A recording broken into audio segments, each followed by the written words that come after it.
Olá, queridos alunos dos primeiros anos. Nesta videoaula, nós vamos dar continuidade à videoaula anterior com o estudo do narrador. Vamos aprofundar também um pouquinho mais o conhecimento sobre esse elemento da narrativa. Na aula passada, nós vimos as duas classificações básicas, do narrador, dos tipos de narradores e o foco narrativo. Então, nós vemos que a classificação tradicional divide, em dois tipos de narrador: o narrador em primeira pessoa e o narrador em terceira pessoa, sendo que o narrador em primeira pessoa é aquele que narra a história de dentro, ele participa da história, ele é personagem da história também. E o narrador em terceira pessoa é aquele narrador que narra de fora, ele narra a história de outros personagens, ele não participa dessa história. E vimos a classificação do Gerard Genette, que é parecida, porém ele distingue entre dois tipos de narrador em primeira pessoa. Então, para Genette, tem o narrador heterodiegético, que corresponde ao narrador em terceira pessoa, é aquele que narra a história de fora, sem participar dela. O homodiegético, que é o narrador em primeira pessoa, que, portanto, participa da história, mas ele não é protagonista, ou seja, ele participa da história, mas narra a história de outro protagonista. E o autodiegético, que é o narrador em primeira pessoa, e a diferença é que ele também é protagonista da história, ou seja, ele conta a sua própria história. E para esta videoaula, nós ficamos de falar da teoria do foco narrativo do crítico estadunidense Norman Friedman. Mas antes de nós entrarmos na teoria do Friedman, nós vamos ver quase toda a classificação do Friedman com exemplos, nós precisamos entender o porquê que o autor faz essas escolhas, Então, por que se usa um narrador em terceira pessoa e um narrador em primeira pessoa? Porque um homodiegético e o autodiegético? Em que circunstâncias isso é usado e o que esperar da narrativa com cada tipo de narrador? Bom, para nós entendermos bem isso, antes de tudo, a gente tem que lembrar que a narrativa literária moderna, essa que é praticada desde o século XVIII, ela é normalmente um texto em prosa. E como um texto em prosa, ela tem por objetivo, ela tem uma natureza argumentativa, ou seja, são textos que querem provar uma tese para você, querem provar um ponto de vista para você.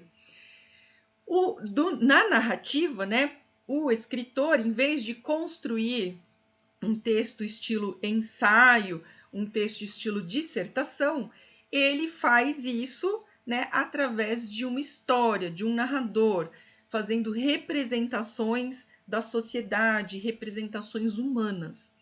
E o modo como ele faz a argumentação é utilizando o narrador. Portanto, o narrador, escolher terceira ou primeira pessoa não é uma escolha aleatória. Essa escolha também mostra um modo de argumentar do autor. E nós vamos entender um pouquinho mais isso vendo agora a classificação do Friedman. Eu mudei um pouquinho, juntei um pouco mais a classificação do Friedman para até ficar mais fácil da gente entender e economizar espaço e tempo aqui da aula, tá bom? Então, a primeira categoria do Friedman que nós vamos ver é o narrador onisciente. O que significa onisciente? Oni significa tudo, ciente, aquele que sabe. Então, o narrador onisciente é um narrador observador, ele não participa da história, portanto, é um narrador em terceira pessoa e ele é tipo um deus, ele tem conhecimento ilimitado do que se passa na história, inclusive do que se passa na mente dos personagens. Ele sabe até mesmo o que aconteceu no passado e pode saber qual vai ser o futuro da narrativa, e todos os pensamentos e sentimentos de todo mundo que está ali. Então vejam que se ele sabe tudo, esse tipo de Deus que sabe tudo, ele é também aquele que argumenta sendo... ele te dá uma sensação assim de respeito. Então você confia nesse narrador porque ele sabe tudo. Ele normalmente usa o discurso indireto, né? Ele pode até ter os momentos que ele dá a palavra aos personagens, né? Então tem aquele momento de cena que a gente chama, que os personagens dialogam, mas a maior parte do texto ele é que está contando para você o que os personagens fizeram, pensaram, fizeram ainda no passado da narrativa ou ainda até o que vão fazer. Ele corresponde ao narrador heterodiegético do Genet. Mas o heterodiegético do Genet, vocês vão ver que também pode ser outros tipos de narrador. O onisciente é esse narrador que sabe tudo. O Norman Friedman ainda divide o narrador onisciente em dois subtipos: o narrador onisciente intruso e o narrador onisciente neutro. O narrador onisciente intruso, além dele contar o que se passa na história, o que se passa com os personagens, ele também às vezes interrompe a narrativa e faz comentários. Enquanto que o narrador onisciente neutro, ele não faz comentários, né, sobre o pensamento dele mesmo, ele apenas apresenta os fatos. Então, para a gente entender bem como que funcionam, né, quais são, como a gente reconhece esses tipos de narrador e também como que nós vamos interpretar esses narradores, vamos ver alguns exemplos. Então, vamos ver aqui um exemplo de narrador onisciente intruso. O grande mestre do narrador onisciente intruso no Brasil é o Machado de Assis. Então, como vai funcionar o narrador onisciente intruso? Ele vai contando a história e, de repente, ele para a história e faz um comentário, normalmente se dirigindo diretamente ao leitor. O Machado de Assis normalmente se dirigia às leitoras. Não, senhora minha, ainda não acabou este dia tão comprido. Não sabemos o que se passou entre Sofia e o Palha, depois que todos se foram embora. Pode ser até que acheis aqui melhor sabor do que no caso do enforcado, que é outra passagem que ele narrou. Tende paciência. É vir agora outra vez a Santa Teresa. A sala ainda está alumiada, mas por um bico de gás. Apagaram-se os outros. E ia apagar-se o último, quando o Palha mandou que o criado esperasse um pouco lá dentro. A mulher ia sair. O marido deteve-a, ela estremeceu. Então, sempre no Machado de Assis tem umas histórias assim que todo mundo é meio, né, não é muito fiel, né? E aí, essa é uma cena disso. O que importa aqui é perceber que o narrador ele para e ele faz uma referência, ele faz um comentário se dirigindo diretamente ao leitor. Então, isso caracteriza o narrador onisciente intruso. Vamos ver um outro exemplo do escritor francês Honoré de Balzac, que na França é o mestre do narrador onisciente intruso. Então ele vai narrando uma história, esse trecho aqui é de um dos principais textos de Honoré de Balzac, que é Esplendores e Misérias das Cortesãs. Lembrando que cortesã significa prostituta.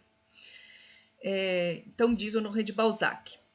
Parou a narrativa e fez esse comentário. Outra observação. O mundo das meretrizes, dos ladrões e dos assassinos, os galés e as prisões, comportam uma população de 68 mil indivíduos, machos e fêmeas. Esse mundo não podia ser desdenhado na pintura dos nossos costumes, na reprodução literal do nosso estado social. Não será extravagante constatar que a justiça, os gendarmes e a polícia oferecem um número de pessoal quase correspondente. Esse antagonismo de gente que se procura e que reciprocamente se evita constitui um imenso duelo, eminentemente dramático, esboçado no presente estudo. Bom, Balzac tem por objetivo, em sua obra, retratar a sociedade parisiense, em especial, a sociedade francesa do século XIX. Assim como Machado também faz isso no Brasil no século XIX, tem por objetivo fazer esse retrato da sociedade. Então, o narrador onisciente intruso, como que ele argumenta? Ele argumenta diretamente. Né? Então, ele, além de fazer a representação da sociedade na ação dos personagens, ele interrompe e instrui você como pensar. É claro que você não precisa pensar do mesmo jeito, mas é aí, nesses comentários, que você vai entender a ação das personagens. Então, quando, por exemplo, Balzac fala que esse mundo, né, da marginalidade, ele faz parte da sociedade e ele tem que ser representado, ele está mostrando uma intenção através do seu narrador. Lembrando que o narrador é diferente do autor, mas quando a gente tem um narrador onisciente intruso, muitas vezes o narrador ele representa também o pensamento do autor, mas eles não são a mesma pessoa. O autor é aquele que faz parte do mundo empírico, é o criador de tudo, enquanto que o narrador é uma criação do autor e que faz parte da diegese. Sempre tem que lembrar disso para a gente não fazer confusões graves em alguns momentos. Vamos ver agora um exemplo de narrador onisciente neutro. O narrador onisciente neutro é aquele que sabe tudo da história também, mas ele não faz comentários, ele não interrompe a narrativa para fazer comentários. Então, eu escolhi aqui o narrador de O Cortiço, livro do século XIX, escrito por Aloísio Azevedo. Então, vejam só, João Romão foi, dos 13 aos 25 anos, empregado de um vendeiro que enriqueceu entre as quatro paredes de uma suja e obscura taverna nos refolhos do bairro do Botafogo. E tanto economizou do pouco que ganhara nessa dúzia de anos, que ao retirar-se o patrão para a terra lhe deixou em pagamento de ordenados vencidos nem só a venda como o que estava dentro, como ainda 1,5 conto em dinheiro. Proprietário estabelecido por sua conta, o rapaz atirou-se à labutação, ainda com mais ardor, possuindo-se de tal delírio de enriquecer que afrontava resignado as mais duras privações. Dormia sobre o balcão da própria venda, em cima de uma esteira, fazendo o travesseiro de um saco de estopa cheio de palha. A comida arranjava-lhe, mediante 400 réis por dia, uma quitandeira sua vizinha, Bertoleza, crioula trintona, escrava de um velho cego residente em Juiz de Fora e amigada com um português que tinha uma carroça de mão e fazia fretes na cidade. Pessoal, aqui a gente percebe, né, que o argumento do autor ele não é feito da mesma forma, né, como faz o Machado ou o Balzac, que interrompe a narrativa para fazer os comentários. Então, Aloísio Azevedo, ele narra diretamente, ele faz a representação, ele constrói o argumento dele na própria representação da personagem. Então, quando ele está descrevendo João Romão, ele também já está fazendo um argumento sobre esse tipo social. Né? Então, a pessoa que trabalha muito forte, que é pão duro, né? E ele quer enriquecer a todo custo, até passando privações para conseguir o dinheiro. É um tipo de representação que ele faz sem interromper e fazer esse comentário. Ele vai representando diretamente na narrativa. Então, vejam que para tratar do narrador onisciente, eu selecionei exemplos do século XIX. E isso não é à toa. O narrador onisciente foi mais utilizado nessa época, na época do romantismo, e em especial na época do realismo e do naturalismo, né, que vigorou aí tanto na Europa como no Brasil até o fim do século XIX. Então, o narrador onisciente, toda vez que a gente vê um narrador onisciente, mesmo que ele não seja do século XIX, que ele seja de agora, você sabe que é um narrador que dá a você, ou pretende dar a você, leitor, né, uma tranquilidade, uma confiabilidade, aquele que sabe tudo. E a partir daí, dessa confiabilidade que ele ganha do leitor, ele vai incutindo na cabeça do leitor as suas teorias sobre a sociedade, sobre a representação que ele está fazendo. Então, isso é de propósito e, portanto, nós temos que ficar atento quando o narrador onisciente aparece, né? Onde que está a argumentação, né? O que exatamente ele quer representar ali com a narrativa dele, né? Vamos falar do narrador testemunha. O narrador testemunha corresponde ao narrador homodiegético do genético, ou seja, é aquele que participa da história, então ele narra em primeira pessoa, porém ele não é o protagonista, ele narra a história de outra pessoa, né, de outro personagem. Então ele também é chamado de eu testemunha. Então ele é uma personagem secundária da história e narra da periferia dos acontecimentos. Embora ele não tenha a mesma capacidade, né, do narrador onisciente, porque o narrador onisciente ele sabe até qual é o pensamento e o sentimento dos personagens da história. O narrador testemunha tem uma visão limitada, ou seja, ele conta a história, ele tem do leitor essa confiabilidade porque ele é testemunha, mas ele não sabe o que se passa na cabeça dos outros personagens, né? Porque ele só pode narrar o que de fato ele vivenciou. Esse tipo de narrador, ele tem uma função semelhante ao narrador onisciente, através do onisciente neutro, através da sua narrativa, ele consegue, né, através da representação que tem, né, a partir da voz do narrador, então o autor consegue passar as suas argumentações, as suas representações, o que ele quer representar ali naquela sociedade. Só que ao mesmo tempo ele conquista o leitor para a narrativa, deixando esse mistério, deixando mais para o leitor interpretar do que o narrador onisciente, né? O narrador onisciente não quer que você interprete nada, ele quer já dar para você exatamente o que você tem que pensar. Já o narrador testemunha, ele narra a partir da sua vivência e deixa aí para você, né, para o leitor pensar, refletir, dar margem à interpretação do leitor. Vamos ver um exemplo de narrador testemunha.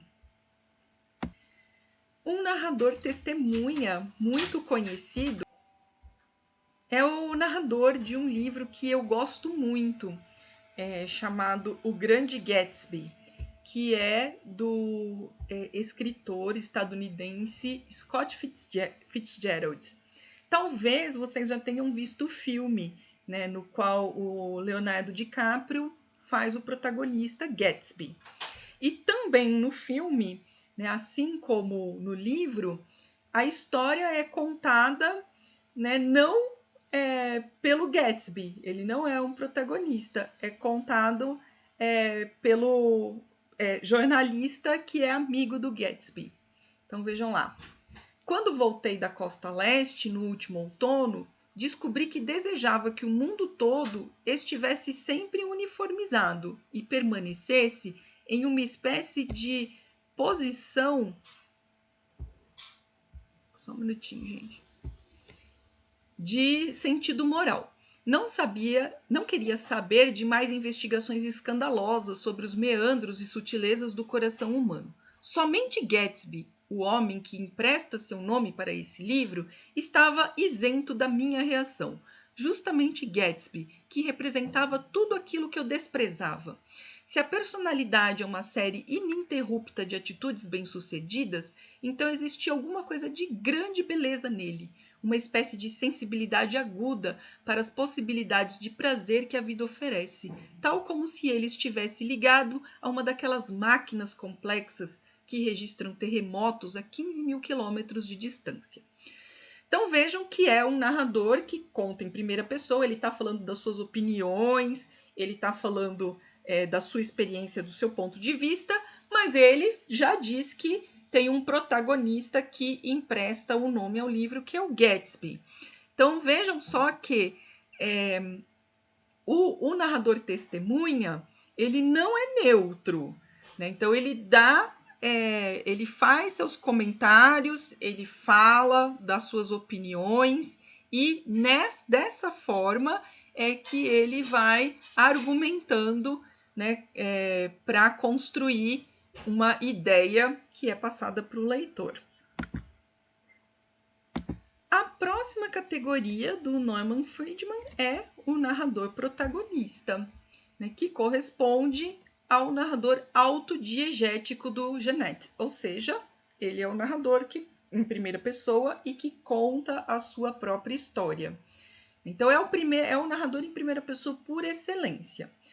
O ponto de vista dele é bastante limitado, porque ele está narrando a própria experiência e a narrativa toda costuma ficar limitada às suas percepções, aos seus pensamentos, aos sentimentos que ele tem. Esse tipo de narração distancia bastante o leitor da história e tem muitas, né, dá ao leitor muitas inseguranças e muitas ambiguidades. E isso é de propósito. Ou seja, o narrador protagonista é um narrador no qual você não pode confiar, porque esse narrador ele está falando de um ponto de vista bastante limitado, que é o seu próprio, né? E justamente ele dá muita margem para a interpretação. Vamos falar, né, de dois narradores protagonistas muito que você tem, dos quais você tem que desconfiar muito, mas que são muito bem construídos. Um deles é o narrador de O Gato Preto. Né? Então, se você lê com atenção a história, você vai ver que o tempo todo ele está se defendendo. Lógico, ele é um assassino cruel, e ele vai morrer enforcado, provavelmente, porque é esse tipo de condenação que existia na época para quem cometesse um crime, é a pena de morte. Então ele obviamente vai contar a história dele, tentando colocar de se defender, tentando escapar da morte, né, mostrando que talvez o que tenha acontecido com ele seja um caso sobrenatural. Então, é balela, né? A gente desconfia que não seja. Mas, né, o conto O Gato Preto é um conto fantástico. Então, ele sempre vai ficar no plano do indecidível. Eu não sei se isso é verdade ou não. Mas é muito para se desconfiar desse narrador que se defende colocando a culpa nesse gato preto meio sobrenatural. Um outro narrador protagonista muito conhecido é o Bento Santiago, que é o narrador do grande clássico de Machado de Assis, Dom Casmurro. Ele mesmo é o Dom Casmurro, né? E ele narra a própria história. E ele narra essa história se colocando na situação de vítima de um ardil da sua esposa, que é a Capitolina, conhecida como Capitu, né? Que ele tenta por todos os ângulos, comprovar que ela foi infiel com o melhor amigo dele.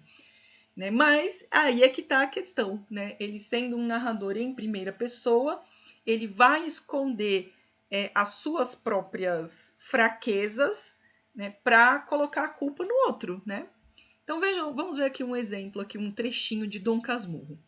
Ora, como tudo cansa, esta monotonia acabou por exaurir-me também. Quis variar e lembrou-me escrever um livro. Jurisprudência, filosofia e política acudiram-me, mas não me acudiram as forças necessárias. Depois pensei em fazer uma história dos subúrbios, menos seca que as memórias do padre Luís Gonçalves dos Santos relativas à cidade. Era obra modesta, mas exigia documentos e datas como preliminares, tudo árido e longo. Foi então que os bustos pintados nas paredes entraram a falar-me e a dizer-me que, uma vez que eles não alcançavam reconstituir-me os tempos idos, pegasse da pena e contasse alguns. Talvez a narração me desse a ilusão e as sombras viessem perpassar ligeiras, como ao poeta, não o do trem, mas o do Fausto. Aí vindes outra vez, inquietas sombras, Esse Aí Vindes Outra Vez em Quietas Sombras é uma citação da obra Fausto, do escritor alemão Goethe. Bom, aqui então a gente está vendo que ele vai contar, ele está dizendo que ele vai contar a própria história. Gente, o narrador protagonista, ele sempre quer esconder alguma coisa, ele sempre quer esconder as suas próprias fraquezas, né? Para mostrar isso quando ele é criado, né? Ele é um narrador ficcional. Então ele quer mostrar, né, que ele sempre se defender. Mas, lembrando que o narrador é uma criação do autor, o autor faz com que esse narrador escorregue e sempre dê umas diquinhas daquilo que ele verdadeiramente é. Então a gente vê aqui um Bento Santiago que ao longo da história vai se colocar como vítima de uma infidelidade da esposa. Porém, quem que é esse Bento Santiago? Olha só como ele é orgulhoso. Então ele queria escrever sobre jurisprudência, filosofia, política, mas tudo isso era muito chato. Ele queria escrever um livro de história, história dos subúrbios. Mas isso é muito árido, muito chato. Então, qual que é o melhor livro que ele poderia escrever? A sua própria história. E ainda ele se coloca como o Fausto, aquele que vendeu a alma ao diabo para conseguir todo o conhecimento. Então, se a gente lê com atenção o que esse personagem está dizendo sobre ele mesmo, então a gente vê que ele é muito do vaidoso, né? Um orgulhoso. Quando a gente lê com atenção o Gato Preto, a gente vai ver que aquele narrador, que também é protagonista da história, ele é muito do cruel, ele é um perverso, né? Ele é um assassino em série, na verdade, né? E ele tenta se defender, amenizar a história dele. O narrador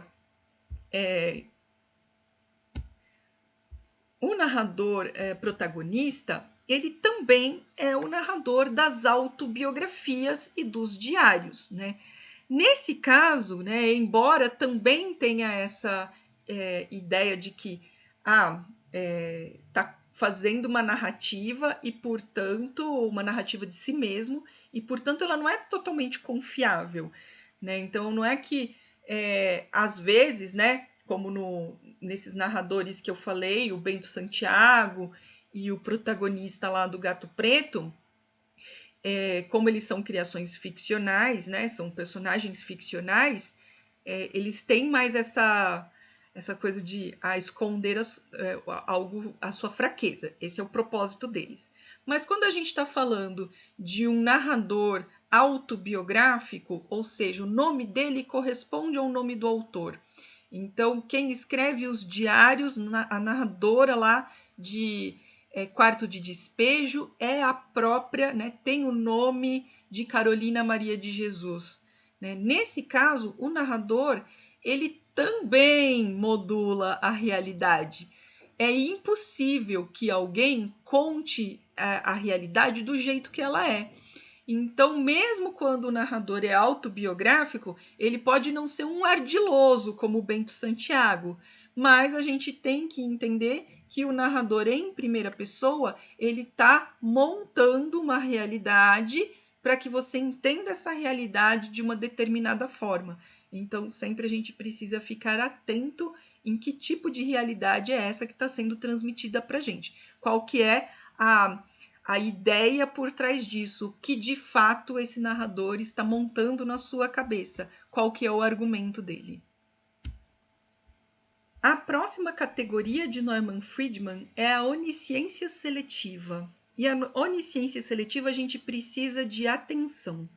Então, é um narrador em terceira pessoa, né? Então ele é onisciente, mas ele narra de uma forma mista.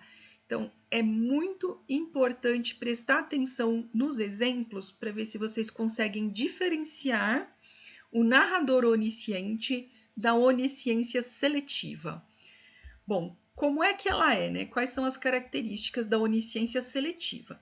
Então, o narrador conta parte, ou a maior parte da história, a partir de dentro da mente do personagem ou dos personagens. Né? Tem aqui uma diferença. A onisciência seletiva simples, isso o narrador faz só com um personagem. E a onisciência seletiva múltipla faz com vários personagens da história. Então, ele difere do narrador onisciente tradicional porque ele usa o discurso indireto livre, que é a mistura da fala do narrador com a fala ou o pensamento do personagem. Então, o narrador filtra os pensamentos e os sentimentos diretamente da cabeça do personagem. Vamos ver logo como isso funciona, que é para ver se vocês conseguem entender. Depois a gente pode fazer aí, durante as nossas aulas online, trazer mais alguns exemplos para isso ficar mais claro.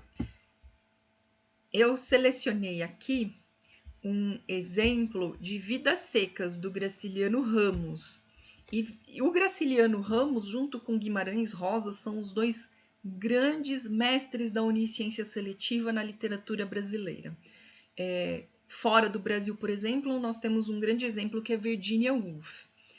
Então vejam aqui o trechinho, né, de Vidas Secas, de Graciliano Ramos. Sinhá Vitória desejava possuir uma cama igual à de seu Tomás da Bolandeira. Doidice.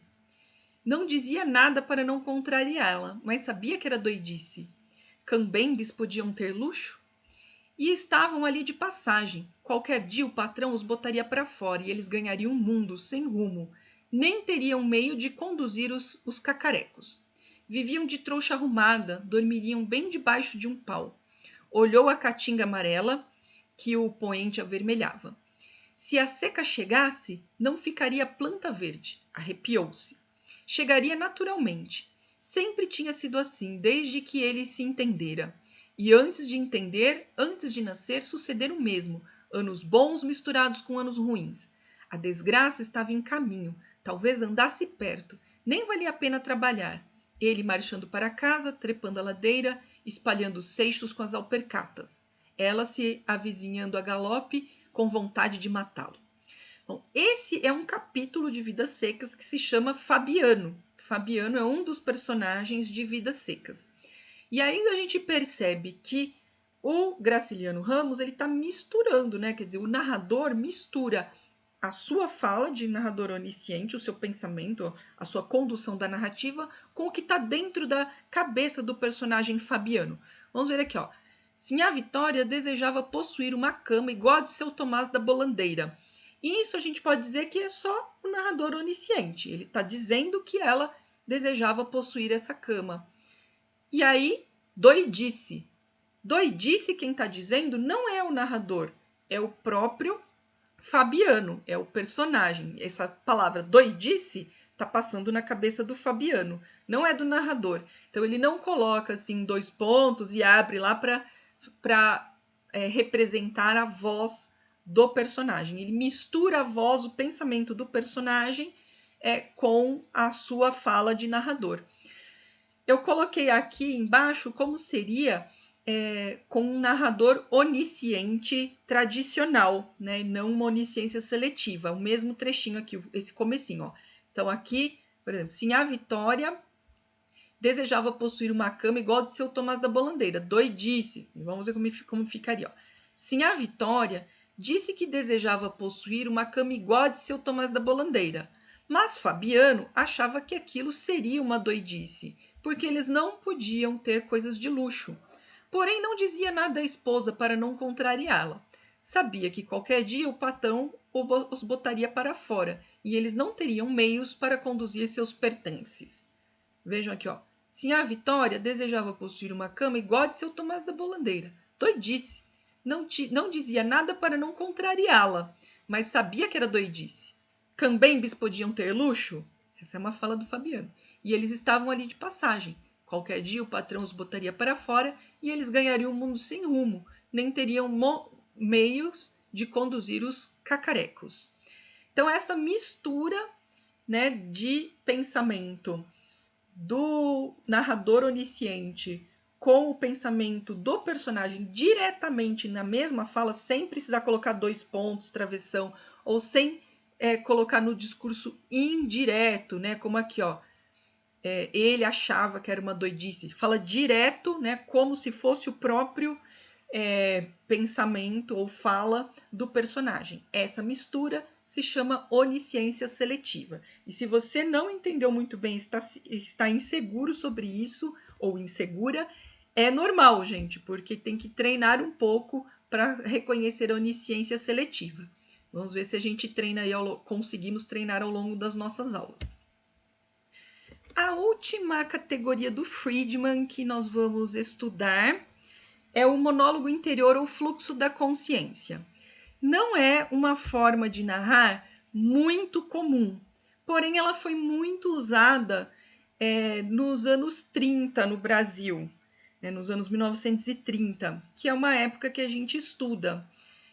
Anos 30 e anos 40, teve muito monólogo interior e fluxo da consciência.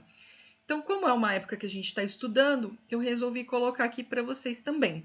Mas não é tão comum mais usar o monólogo interior. Existe uma diferença técnica entre monólogo interior e fluxo da consciência, mas é uma diferença muito sutil que para o nosso nível de estudo não importa muito. Então, o monólogo interior ou fluxo da consciência, o que é? O narrador protagonista ou a onisciência seletiva, então pode ser um narrador em primeira pessoa ou pode ser um narrador em terceira pessoa. Ele expõe os pensamentos da personagem diretamente, sem filtros, ou seja, não tem fala, não é como na onisciência seletiva, que tem a fala do narrador misturada ao pensamento da personagem. É puramente o pensamento da personagem, sem filtros, da maneira complexa, com livre associação de ideias, como se fosse mesmo o que está dizendo, o fluxo da consciência, o fluxo do pensamento do narrador, né? Do personagem, né? Vamos ver um exemplo. A escritora Virginia Woolf é que mais usou fluxo da consciência e monólogo interior. Então, eu resolvi dar um exemplo dela, mas com tradução da escritora brasileira Lia Luft. No Brasil, quem usa muito fluxo da consciência é o Graciliano Ramos, né, que nós vimos Vidas Secas agora há pouco, e também Clarice Lispector. Nesses dois autores, vocês vão achar bastante fluxo da consciência. Vamos ver aqui o exemplo de Virginia Woolf. Mas quem sou eu recostada nesse porão a observar meu céter que fareja em torno? Às vezes penso, ainda não tenho 20 anos, que não sou mulher, mas a luz que cai neste portão, no solo. São as estações, penso às vezes, janeiro, maio, novembro, a lama, neblina, madrugada. Não posso agitar-me nem esvoaçar docemente, nem misturar-me com outras pessoas. Mas agora, recostada nesse portão, até o ferro deixar marcas nos meus braços, sinto o peso que se formou dentro de mim. Algo foi se formando na escola, na Suíça, algo duro. Nem suspiros, nem risos, nem volteios, nem frases engenhosas, nem as estranhas comunicações de Roda, quando olhos além de nós, sobre os nossos ombros, nem as piruetas de Dini, membros e corpos, uma coisa só. O que sou é peso. Então vejam que é assim, né? Meio misturado, meio bagunçado mesmo, que é como se fosse o pensamento do personagem diretamente ali, né? Então é difícil de acompanhar, às vezes tem que ler mais de uma vez, mas a ideia é passar esse fluxo de pensamento, esse jorro, essa onda, né, de pensamentos do personagem. Pessoal, além dessas categorias que nós vimos, Norman Friedman ainda tem duas outras, o modo dramático e o narrador câmera. Mas eles são bem mais raros e muitas vezes podem ser confundidos ou integrados nas outras categorias que nós vimos. Então, por isso, nós não vamos estudar separadamente. Para fazer os trabalhos que eu recomendei para vocês, nós vamos usar preferencialmente as categorias de Norman Friedman. Então, ao estudar o conto que vocês escolheram, vocês vão olhar e tentar identificar o narrador e classificar de acordo com Norman Friedman. É claro que a primeira coisa que você vai ver é se o narrador é em primeira ou terceira pessoa, se ele participa ou não da história. E aí tentar achar dentro das categorias de Friedman que tipo de narrador com o qual você está tratando. E não só isso, né? A partir dessa identificação, tentar entender quais são as argumentações que esse narrador traz sobre essa história que ele está conduzindo ali e, portanto, há uma representatividade embutida. Pessoal, espero que vocês tenham gostado da aula, que tenham entendido. Se não entenderem, não deixem de tirar suas dúvidas. Cuidem-se e até a próxima aula sobre os elementos da narrativa. Beijo!